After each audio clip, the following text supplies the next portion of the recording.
Welcome back to Anger FM's top news highlights of the week. Coming in at number 10, Lilly Phillips completes her 101-man gangbang challenge. That's right, folks. OnlyFans star Lilly Phillips completed her 24-hour challenge of fucking 101 men, which seems like it couldn't be topped. That is until you find out that it wasn't only 101 men, but it was somehow 101 of the most autistic men this world has ever seen. That's right, folks. Lilly Phillips somehow found every single person that got the Moderna vaccine. Big-time YouTuber Josh Pieters, 5 3/4 inches, went to film the vaginal trauma manifested, and the end result was kind of sad. Upon seeing the documentary, many went to Twitter and upon psychoanalyzing her, came to the conclusion that she must be experiencing regret. Well, I bet they regret giving that conclusion because this just in, Lilly Phillips has now announced she will be sleeping with 1,000 men. Is this right? Is this the right number? That's right, folks. Lilly Phillips set her sights on breaking past Bonnie Blue's world record of 950 men in 24 hours. This begs the question, is AIDS still a thing? Like, I'm confused. Do I still need to be worried about this, or is it not a thing anymore? My opinion on this is there's got to be a better way to break out of the proletariat than submitting yourself to impalement by proxy. Either way, Godspeed, Lilly Phillips. You are doing the Lord's work. Coming in at number 9. CNN's Clarissa Ward stages hostage release with the worst Syrian actor. That's right, folks. Devil's favorite tool, CNN, seemed to have staged a hostage release this past week after the HTS took majority control of the country, ousting out the Assad regime. Many went to Twitter to comment on the bizarre nature of the segment. I mean, let's just cut to a clip. We go in to get a closer look. It's still not clear if there is something under the blanket. Oh, it moved. Is there someone there?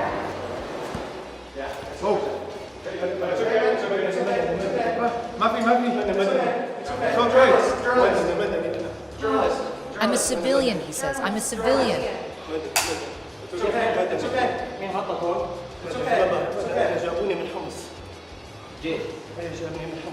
He tells the fighter he's from the city of Humps and has been in the cell for 3 months. Okay, you're okay. You're okay. You're okay. You're okay. He clutches my arm tightly with both hands. Okay. Does anyone have any water? Water. My. Okay, it's water. It's water.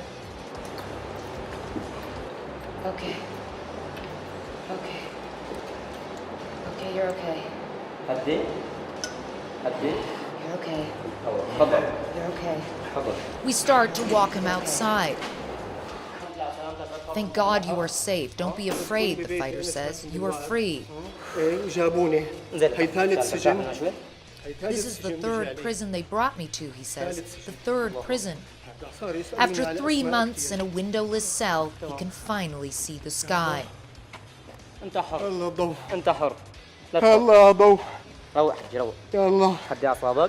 My God, the light, he says. Oh God, there is light. My God, there is light. Okay.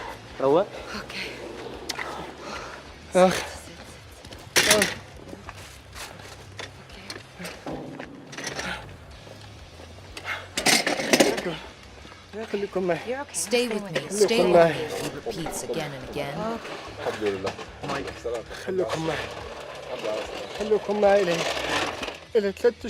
For 3 months, I didn't know anything about my family. I didn't hear anything about my children.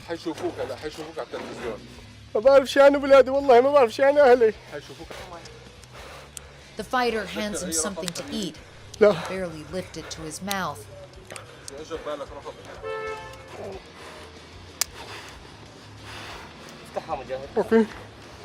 But his body can't handle it. Okay, you're okay. His captors fled during the fall of Damascus, leaving him with no food or water. That was at least 4 days ago. I'm shaking. My face is shaking, he says. The rebel tells him there's no more army, no more prisons, no more checkpoints. Are you serious, he says? Surya Harra. Syria is free, he tells him. It's the first time he has heard those words.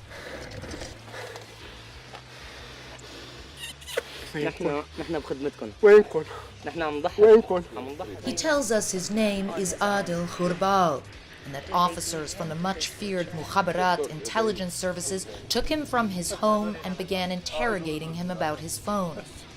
They brought me here to Damascus. They asked me about names of terrorists, he says. Did they hit you, the fighter asks? Yes, yes, he says. As a paramedic arrives, the shock sets in. There's nothing. Everything's okay. The Red Crescent is coming to help you, this man assures him. You are safe. Don't be afraid anymore. Everything you are afraid of is gone. Tens of thousands of Syrians have disappeared in Assad's prisons.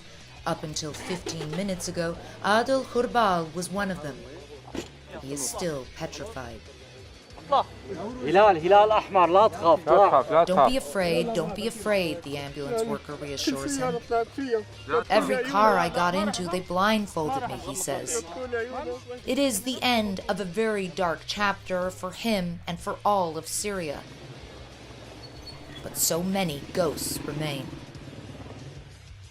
For just 1 second, I mean, it's really something like this that makes Timothée Chalamet's performance on College Game Day really shine. I mean, thank God for Columbia and Juilliard. Wait, this just in, I'm getting word that the person acting in the video is not an actor at all, but rather, he's a man named Salama Mohammed Salama, and he was employed as a prison guard for the prison rather than actually being in any way a hostage.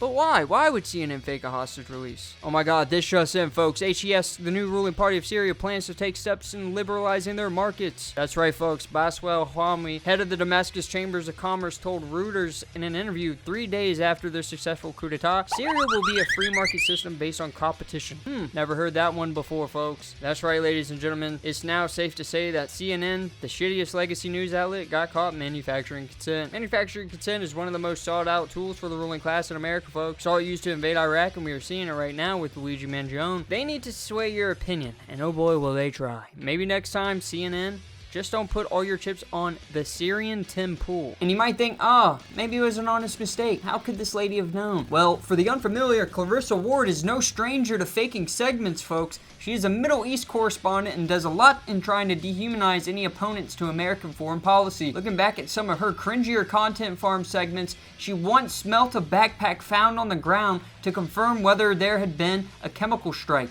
She faked being bombarded by Palestinian rockets. Moments ago, CNN's teams on the ground near the Israel-Gaza border, they had to take cover, jump in a ditch because of what was happening overhead. I'm going to show you these moments. Listen to this. Good pound. Clarissa is on the ground right now. Clarissa, tell us what's happening. Stand by. Hi, John. So forgive me, I have a slightly unelegant position, but we have just had a massive barrage of rockets coming in here. Not too far from us, so we have had to take shelter here. This was ground zero for this entire operation of carnage. Hamas militants came on a pickup truck. This was the first place where they breached that border wall, and they basically drove down this strip, just spraying lead wherever they went. We saw, in fact, I was just grabbing it before that happened, and we had to hit the deck, but heavy weaponry being used. It's saying we can get up now. Where are we moving to? Sorry, just 1 second, guys. Okay. Come up and go this way, and then. All right, so now I can show you the scene here. This is where those militants first came, opening up fire on all these vehicles. There's a baby carriage down there, turned over on its side. You can see over there, Clayton, if you just show in the distance there, some kind of strikes, looks like in Gaza as well. Return fire. Or is that the smoke from the rocket launches? Forgive me. It's a little difficult after being crouched in a ditch to know exactly what's been going on. But yes, multiple casualties along this area. And she hired and worked hand in hand with the chief propagandist for Al-Qaeda in Afghanistan. She's a phony, folks. And as we shift closer and closer to the end, and as our brains slowly approach the permanent mush state caused by short-form content, you will see billion-dollar news organizations be more blatant about airing content rather than any real journalism. Why, you ask? Well, because in the modern market, real journalism does not sell. The amount of time and energy some reports can take versus the time that it manages to stay relevant doesn't make sense for their bottom dollar. So all news organizations are pivoting to clickbait rather than any time-consuming journalism, which we can really only blame ourselves for this. Americans are so fucking stupid, and the funniest part is that the stupidest half of Americans declare it being due to the Department of Education as an institution rather than the GOP's vicious attacks at defunding the DOE through its entire existence. I mean, for fuck's sakes, folks, we still use the imperial system. America, home of the cum garglers. Number 8, Madison, Wisconsin school shooting. Folks, I thought we had moved on from school shootings, folks. What are we doing? I don't even want to cover this. Like, read the room, lady. What are you doing? 15-year-old TERF Natalie Ruffnow opened fire at Abundant Life Christian School, killing one child and a teacher. I want you to hear this soundbite. She seemed very kind with animals. According to court records, Ruffnow was an only child. Her parents married and divorced each other at least twice while she was growing up. After the couple's second divorce in 2020, court filings indicate Ruffnow, then a preteen, had been alternating between her parents' homes every 2 to 3 days. And legal documents filed 2 years ago show Ruffnow was enrolled in therapy. Female school shooters are rare. Of 544 incidents since 2013, less than 5% of the shooters have been female. Are we so far gone from normalcy that 1 out of 444 school shootings has been female? This is a real statistic media conglomerates are okay with? Like, murder each other and you get branded as a troubled individual. Kill one CEO and that's terrorism, folks. Satire. You know how many insurance executives have been killed in other industrialized countries? That's right, folks. 0. 0 insurance executives have been killed in other countries because other countries don't have insurance executives. Other countries just provide the medical service to their citizens. Stay with me, folks. If you live in America, you are the product. America's a third world country with a Gucci belt, ladies and gentlemen. I don't know, ladies. I guess she was a rad femme. TERF, others saying she's teetered towards neo-Nazi ideology. I mean, regardless of my take on this is ban our political compass memes. Ban our political compass memes. No 13-year-old should know who Augusto Pinochet is. Number 7, New Jersey drone sightings. That's right, folks. Since mid-November, large unidentified drones could be spotted throughout the Commonwealth of New Jersey. Is it a Commonwealth, ladies and gentlemen? What is exactly a Commonwealth? Public outcry began to form as the sightings became more commonplace, having been seen flying over reservoirs, power lines, people's backyards, highways, etc. Per eyewitness, they could be flying in groups and are believed to be around the size of mid-sized sedan. Wait, didn't Lilly Phillips do a mid-sized sedan Tesla video? The U.S. government came out and said it was not responsible for the drones, which, come on. You know they're in charge of it. May not be them, but I mean, it's defense contractors or something signed up on it. I mean, you understand how psychotic the NORAD is, folks? If it were Iran, which the U.S. government has been itching to nuke since the 70s, then we would have done it already. Come on, folks. Number 6, Kroger-Albertson merger blocked. Folks, want to sprinkle in a little bit of good news this episode. Coming in at number 6, Kroger-Albertson merger temporarily blocked by federal judge. That's right, folks. December 10th, the federal judge temporarily blocked the massive merger. Douglas Farrar, an FTC spokesperson, came out and said, "Today's win protects competition in the grocery market, which will prevent prices from rising even more. This statement win makes it clear that strong reality-based antitrust enforcement delivers real results for consumers, workers, and small businesses. We barely see the government that's supposed to protect us from getting fucked over actually do anything when we get fucked over."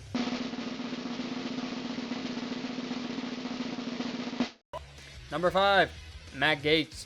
Folks, between heartthrob and just overall weird-ass guy, Matt Gaetz' House Ethics Report has been released to the public. This coming just weeks after the report had been seemingly thrown out with his Attorney General appointment. Gaetz seemed to have ridded himself of the consequences of his own actions. That was until the House Ethics Committee nuked his asshole. Maybe holding out your majority leader vote on a long-time established career politician wasn't the greatest move in the long run, Matt. That's right, folks. Matt Gaetz thought he could live a quiet life, making cameos, to which Kevin McCarthy said, "Right after I shove my penis in your mouth." In bullet point mode, the report shows evidence that 1, from 2017 to 2020, Gaetz regularly paid women for engaging in sexual activity with him.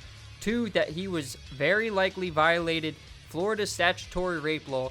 3, they did not find any evidence of sex trafficking. 4, Gaetz used or possessed illegal drugs. 5, Gaetz violated the House gift rule. 6, Gaetz dispensed special privileges and favors to individuals with whom he had personal relationship. 7. Knowingly and willfully sought to impede and obstruct the committee's investigation. 8. Acted in a manner that reflected discreditably upon the House. Wow. Maybe Hunter Biden wasn't the only person in D.C. that liked smoking crack and getting his crack smoked. I'm just glad there's actual proof of the effectiveness of bipartisan politics, folks. And it revolves around paying prostitutes through Venmo. Matt Gaetz went public to try and drive up hysteria conspiracy, which was futile. I think both sides are ready to get rid of the guy. Number 4, shutdown averted.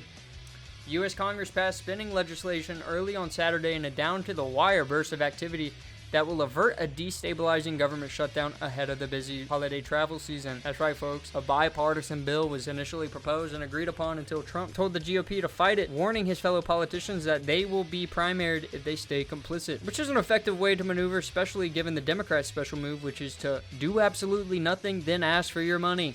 I'm going to go off script a little bit and give a little bit more context. What they mean by vote harder is Democrats will use a strategy where they'll use the filibuster, needing 60 votes in the Senate, or different legislative rules involved to not pass anything, whereas the Republicans will do whatever is necessary to pass in their fascist agenda. I think the tragedy is that we have a Congress with a Senate that has a minority of misguided senators who will use the filibuster to keep the majority of people from even voting. They won't let the majority of senators vote.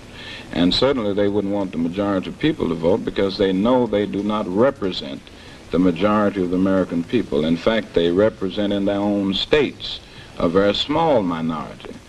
So what the Democrats tend to do is, 1, they don't want anything to happen. 2, they're content with it just staying the same, or even getting worse, because that means that they can ask for your funding. The typical Democratic rally cry is, send me money. There's something so bad coming up that you have to elect us. We haven't passed anything substantial to you, but the other option is so bad that you have to send us money and vote for us. What else are you going to do? They'll allow these fascist policies to take place so that they can continue to ask for your money. So if they have an out for not voting in any forms of social safety nets or anything like that, they'll take that out and they'll blame it on you that you need to vote harder. Oh, we didn't have 60 senators, so you need to vote harder. Then meanwhile, when you vote them in, they don't do anything. They don't do anything substantial. They don't pass any legislation that helps you in any way. Just a downward trend backwards. We just go backwards every time. And they're okay with it because then they can ask you for funding. Want to do something about climate change? Vote us in. Thank you for voting us in. We can't do anything about it right now. Oh shoot, we just lost the election. You need to vote us in. Should have voted harder. It's your fault. Fuck them, they're trash. The Democratic-controlled Senate in an 85-11 vote passed a bill to continue government funding 38 minutes after it expired at midnight. The late-night vote capped a frantic week that saw President-elect Donald Trump and his government-subsidized billionaire leader Elon Musk defeat an initial bipartisan deal, throwing Congress into disarray. One of the requests that held everything up was Donald Trump screaming to raise the debt ceiling. When the fake fiscally conservative president-elect and vice president-elect were pushed on this, their team put a statement saying, increasing the debt ceiling is not great, but we'd rather do it on Biden's watch. Which, thank God, this has been one of my fail-proof ways of seeing if someone is actually retarded. The debt has gotten too crazy. That's why I'm voting Republican. You, sir, are a retard. The final version of the bill stripped out provisions made by Democrats who accused Republicans of caving into pressure from a fucking South African. No electoral process for the now watch my mouth and let go of your pee. My take on the matter, folks, is get ready for a nauseating Donald Trump tenure. And I use tenure here instead of presidency because, once again, I do think he will successfully repeal term limits and instill himself as supreme ruler, which I don't even think is a bad thing at this point, folks. We are so backwards and only moving towards a trajectory where the middle class is wiped out. I think it's necessary that he destroy the Constitution because there's no fucking way we are digging ourselves out of this situation we are in. Supreme Court for the next 50 years will be conservative majority. Any laws that bring forth basic social safety nets will get ruled as unconstitutional by these guys. It's only downhill from here, folks. That's why Donald Trump may actually be the Hail Mary. If we need to combat rampant neoliberalism that is slowly destroying the middle class, gotta get rid of that constitution first. If you want to combat climate change that is not maybe going to make most of the U.S. uninhabitable, but is for certain going to make most of the U.S. uninhabitable, gotta get rid of that constitution first. Bipartisan politics is broken, and democracy has been an illusion the entire time. Gotta get rid of that constitution if you want to do anything about it. There's just no other way, folks. The document is hindering the ability of truly any change to occur. And maybe, folks, I would say trust in the institutions and vote out the bad apples, but every single politician seems to be a bad apple. There is nothing we can do. We are fucked. And I think if most people truly understood just how fucked we were, that our children's generation will most likely be the last generation to exist on this planet, then I think they would agree with me. But I understand the sentiment is radical, folks. I wish there was some other way, but it's truly the only way I think we could get out of this. Trump and Peter Thiel cronies have an ambitious 4 years ahead of them, which includes firing 70% of the federal government employees, deporting 13 million legalizing illegal citizens, around 4% of the population, $400 billion, and RFK banning sugar and pasteurized milk. Remember when they tried to do something like that in Manhattan, everybody called de Blasio a fascist? Weird that they support it when it's the Mongolian throat cancer guy. Federal government spent roughly $6.2 trillion last year and has more than $36 trillion in debt. Brilliant, folks. Congress will need to act to authorize further borrowing by the middle of next year. My thoughts on the matter, maybe we should stop funding genocide and increase taxes on cuck South African billionaires. Imagine being $36 trillion in debt and the only first world country in the world without universal health care. Number 3, Daniel Penny. That's right, folks. Former Marine Daniel Penny was acquitted in New York City subway chokehold trial. He had been charged with second-degree manslaughter and criminally negligent homicide in the death of one Jordan Neely. Which I'm not going to dive too much on that specifically. It was a psychotic act. He's a fucking psycho. Criminal justice system is psychotic as well. But what I would like to do, folks, is quickly compare news cycles between these two things. Now, both are murderers in the literal sense, but let's see how mainstream media portrays one versus the other. We'll dig into it later. The Instagram posts from nutbag people, which I was sent in the commercial break earlier, crazy. Like, he's cute, and people celebrating this. This is a sickness. Honestly, it's so disappointing, but I guess we shouldn't be surprised. Gentlemen, thank you so much.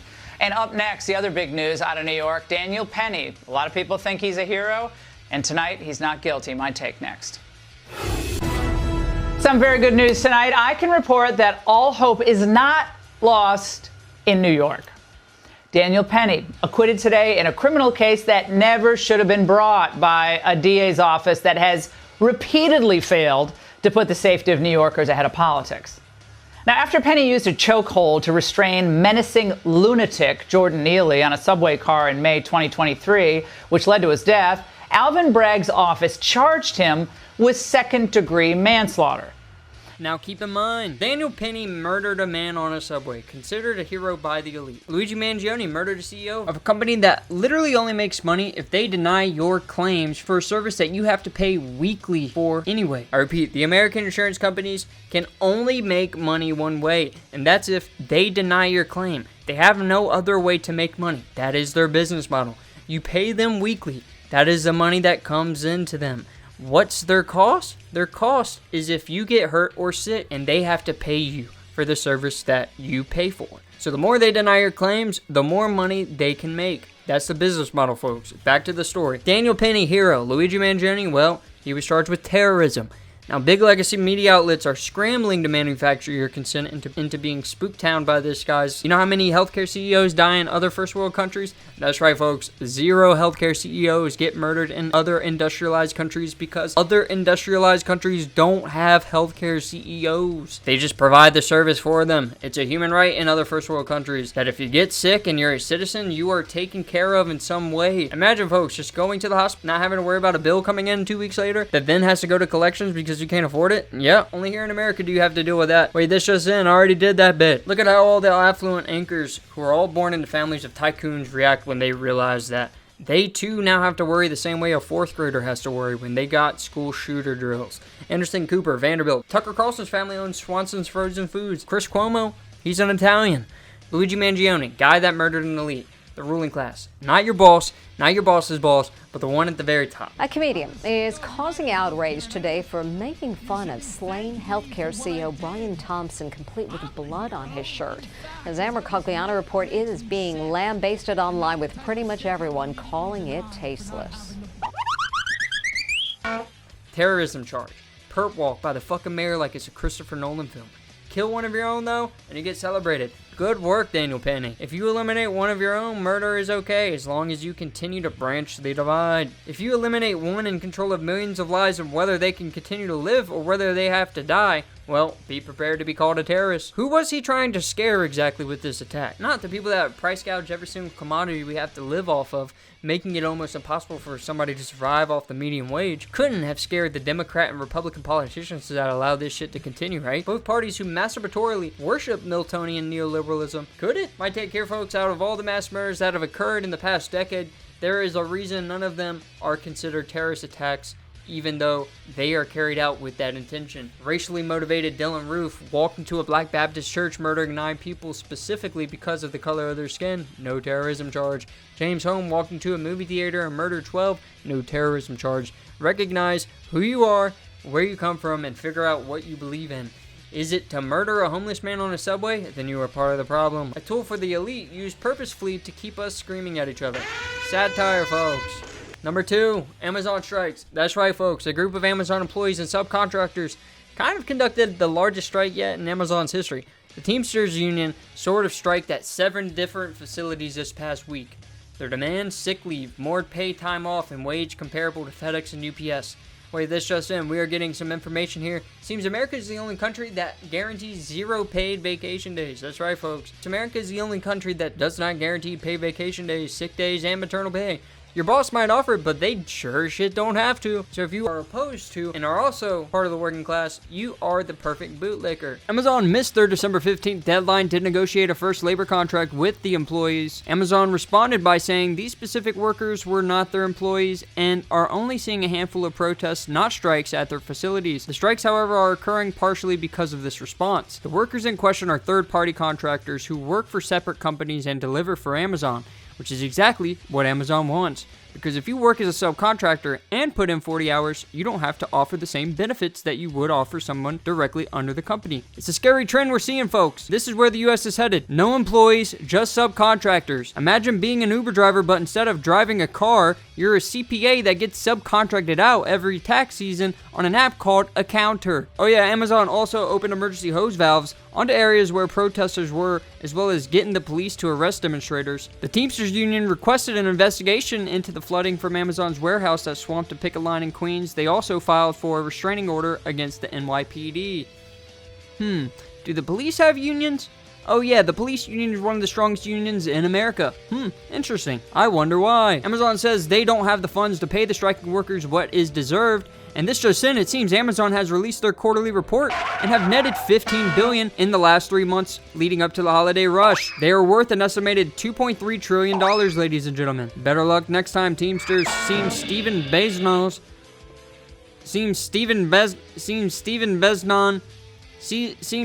Beznon's pockets have run dry. Now, folks, if you went this holiday season and didn't get a package before getting angry, always remember there are 2 ways to end a strike. The strikers could stop striking once they've been financially bled out and the union provided strike pay run dry, or the company could, just meet their fucking demands and pay them livable wages. Remember that next time you hear Neoliv Rachel Maddow call them lazy. And finally, our number 1 story of the week, Sleepy Joe Biden. That's right, folks, I had to rewrite this maybe 10 times, and I still didn't quite get it right, but I've run out of time. This should be the biggest story of the decade. Not just telling in how inept the Democratic Party is, but mostly telling in the sense of how dumb they think you are. That's right, folks. Wall Street Journal published a scathing expose on President Joe Biden's presidential tenure and the extreme efforts of his aides to try and hide the president's extreme cognitive decline. Let's break the expose down into bullet points, shall we? Number 1, aides went above and beyond to ensure reporters did not mention First Lady Jill Biden's stamina and ability to campaign versus her husband's absence and inability to campaign during the 2024 election cycle. They would phone bomb journalists and intimidate them into hiding information, saying, and I quote, "The more you talk her up, the more you make him look bad." Number 2, to adapt the White House around the needs of the diminished leader, they told visitors to keep meetings focused.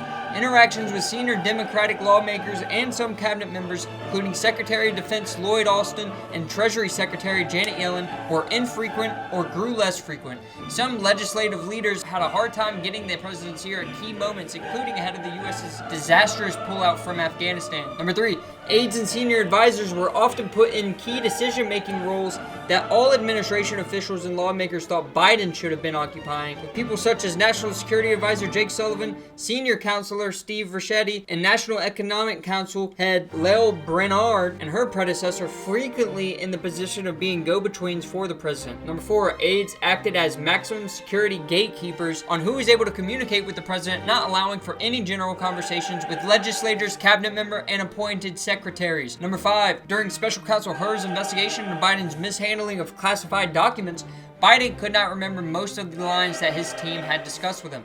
The interview went so bad that Special Counsel Hur tried to warn the general public that something was not right. The campaign played it off as identity politics and led a counter-smear campaign against Special Counsel Hur. Fascists. Number 5, at events, aides would have to repeat basic instructions to the president that would be obvious to any normal functioning human being, such as where to enter and exit the stage. He would in most cases still forget, even with the hand-holding. Number 6, his administration asked Hollywood executive Jeffrey Katzenberg to find voice coach for the president to help with his fading warble. Number 7, the administration had come into office at the peak of COVID, using precautions in the beginning of the administration to protect the president by preventing outside people from coming into contact with the president.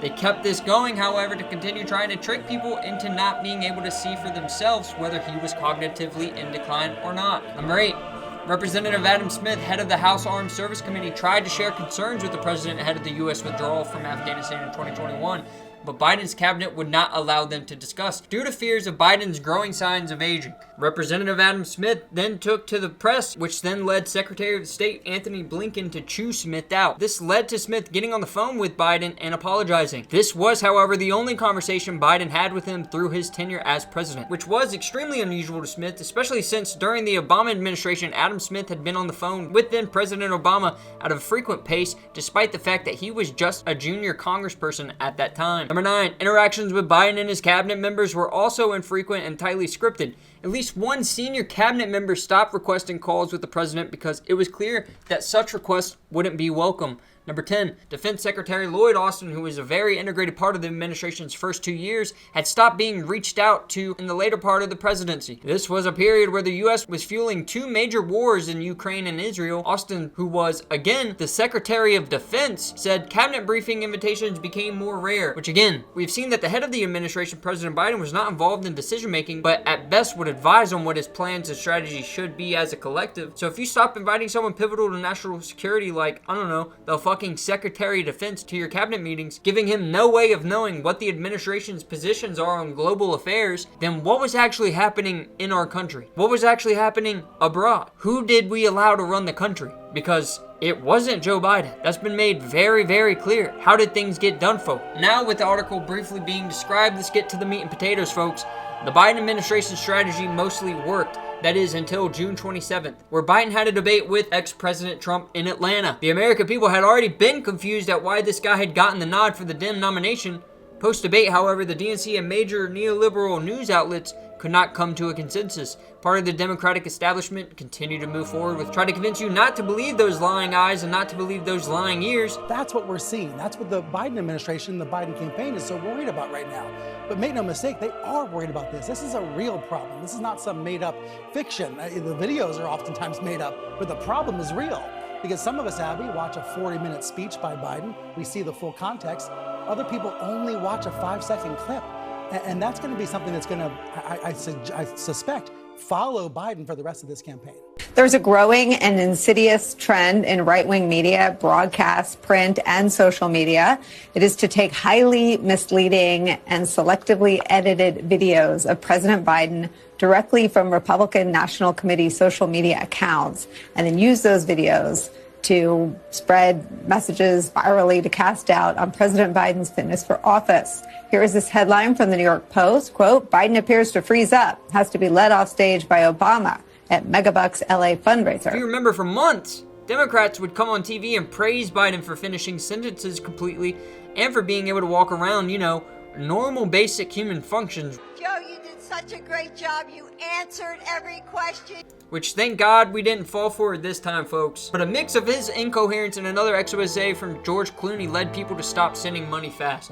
Katzenberg, who helped the Biden administration raise funds in Hollywood, reached out to the campaign and told them money had essentially dried up, which is when you see for the first time the establishment turn on him, as if they hadn't been praising him for things you usually would praise a baby for. Both the Democratic establishment and the neo-lib media finally changed their tune. But what I want to say is this, folks. We vote every 4 years for somebody to lead the country. They may not be perfect at foreign policy, they may not have the perfect past, but at the very minimum, we should be able to count on them to conduct basic human functions like exit stage left, or here's a sentence, finish it in its entirety, or maybe don't talk about your leg hair to children. And the fact that we had a president for 4 years that not only couldn't conduct those basic functions on his own, but also had his administration lie to 300 million people and tell them that everything was going smoothly should piss you off, regardless of your political leanings. They had him hidden away to protect his legacy, and not only that, because that's bad enough on its own. But the worst part is they let him run again, despite all the evidence they had from the beginning that he had no chance of winning. They were willing to ask you to donate money to their campaign. Your money, your fucking money, to somebody that wasn't even doing the fucking job. They wanted to stroke his ego a little longer, which is crazy because his approval rating almost averaged out in the 30% range. This is the funniest quote from the article though, folks. White House spokesman and winner of 2024's largest cuck award, Andrew Bates, said Biden earned the most accomplished record of any modern commander-in-chief and rebuilt the middle class because of his attention to policy details that impact millions of lives. That's right, folks. He did the meme. No, Biden doesn't have a foreign policy PhD. He's just that good. Laughable cringe, ladies and gentlemen. Laughable, laughable, laughable. Let's break it down for these retards, folks, because I hope that they eventually have to pawn their party off for parts. Number one, no, Joe, you did not do the most out of any president to protect the middle class. Distribution of the U.S. household wealth saw to it that the richest 100 Americans saw their net worth soar 63% higher than what they had before you took office. The ultra-rich got richer more under you than they did Trump. There is a limited amount of cash in this country, folks. If there wasn't, then there would be even more rapid inflation. But with that fact that there is finite amount of cash, you then cannot have the extreme rich without having the extreme poor. So a 63% increase in hundreds of billions of dollars is money that will be hoarded by the incoming feudal lords. That money will not be dispersed in building up and investing in Americans and American communities. It should have been taxed, Joe, so that the American people could strive, Joe, so the American people could have real infrastructure, so the American people could have a real fucking chance. After the New Deal, Joe, which I believe you were a spry 38 years old for, we were the closest to having true social safety nets and Americans having the ability to invest in themselves because of taxes. Eisenhower, a Republican, had a 93% marginal tax rate on the ultra-rich just to ensure that they were investing in this country. 93% marginal tax rate, and he was a Republican. His presidency was the times that MAGA refers to in the great again. Ladies and gentlemen, do not let them confuse you. There is one enemy, and it's an economic concept. The principles of neoliberalism are to eliminate price controls, deregulate capital markets, lower trade barriers via free trade, and reduce influence in the economy, especially through privatization and austerity. Every single politician since Nixon has been a neoliberal. Joe Biden, neoliberal. George Bush, neoliberal. Obama, neoliberal. Reagan, neoliberal. There is no choice. Both parties see to it that you remain the product to be sold to the highest bidder, and it's reaching its end, folks. People are pissed off and want change, but they don't even know what the fuck is wrong. They still think the Democratic Party is full of communists. Neither side is going to allow real social change to happen, folks, so we enter into the next phase, which is to completely gut the middle class without even trying to hide it. Shit, I got carried away there. Back to Brandon, folks. Number 2, Joe, you would not have beaten Trump in 2024. You did not beat him in 2016. People did not vote for you, Joe. They voted against Trump. You were just the person that the DNC chose. Especially when you look at what the party did to subvert votes from Bernie, your inability to even just communicate coherently has done irreversible damage to your party. And the fact that they quadrupled down on you is not just embarrassing, but I think it's probably safe to say it will see to it the end of your party. Number 3, Joe, you didn't do anything to protect future generations from climate change. Ladies and gentlemen, there is a guarantee that the world will be uninhabitable in the next 50 years. This is not a possibility. This is for sure what is going to happen. And the time to fix it, the time to fix it was, actually 40 years ago. Joe, this wasn't really anything you could have done to fix this one, but what you could have done is created some type of pillow for us to land on. You see, climate change is coming, and it's coming faster than all the experts thought. And it's coming a lot worse than what the experts thought. 20 years ago, they predicted 3-degree change, ladies and gentlemen, would be cataclysmic and put all their chips on focusing on a 2-degree change instead. We won't have as many mass deaths with 2-degree change, they thought. Well, Joe, we lost a chance for that. And all the experts are now praying that it's only a 3-degree change, which again, cataclysmic, instead of the 4 or 5-degree change that most likely will happen. See, what most people don't understand, Joe, is that yes, cars and cattle farms and everything we use for energy releases carbon dioxide. Carbon dioxide is a greenhouse gas, which means it insulates the earth. The heat from the sun gets trapped. The more carbon dioxide we have, the thicker the insulation. There is no way to get rid of the carbon dioxide at the speed we need it to. Trees, you might say, Joe, but trees take 50 years to grow, Joe. And we're currently seeing the world's lungs, such as the Amazon and other rainforests, be cut down and burnt to make way for cattle farms. See, that's not the biggest issue with this though, Joe. See, there's a shit ton of methane, also a greenhouse gas, which is located under permafrost. It's been trapped there because of the normal climates we've been able to live off of for the last 13,000 years. But now that average temperatures for the world are continuing to climb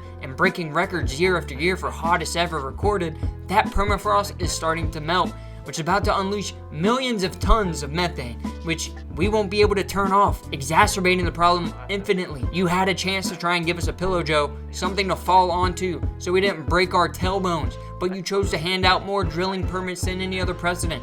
Nothing Joe Biden did for climate change was permanent, folks. It will all get repealed and replaced under Trump. But finally, Joe, your tenure was not successful because you were not successful. You stayed afloat, Joe. You simply stayed afloat in the literal sense. You did nothing to contribute to. You and your fascist aides did everything they could to make sure you saw no consequences for your incompetence. They would see to it the world burn if it meant Papa had a smile. Because to them, ladies and gentlemen, to them it's not people's lives depending on your governing. To them it's not, I can't afford to live. It's not, how the fuck am I going to survive with this salary? It's a game to them. It's all a game. And we are the pawns, folks. We are expendable. They kept Joe protected from outside scrutiny, then quadrupled down and had him run again, knowing damn well what was happening behind closed doors. It wasn't even a well-kept secret. Nobody believed he wasn't dementia-ridden. But somehow, you guys thought it was working and thought maybe we should put him up there again. You made sure, Joe, that the American empire came to an end by selfishly wanting to be president one more time, even though you couldn't even do the job in the first place, saw to it that Orange Man won, and the Democratic Party lit you. There should be ramifications, folks, for what the Democrats have done here, especially when you find out the Democratic internal polling from the beginning showed that Biden never actually stood a chance beating Trump. They lied. They blatantly lied to you over and over again.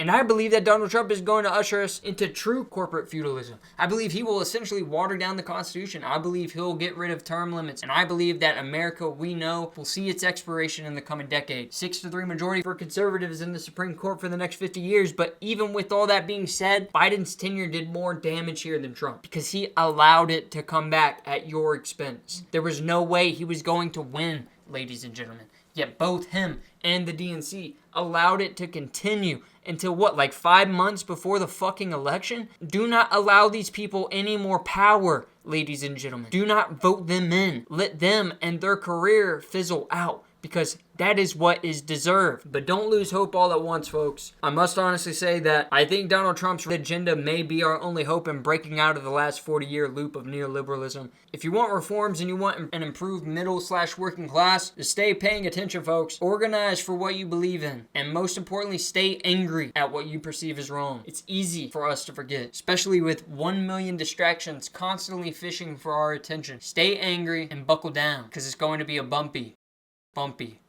decade.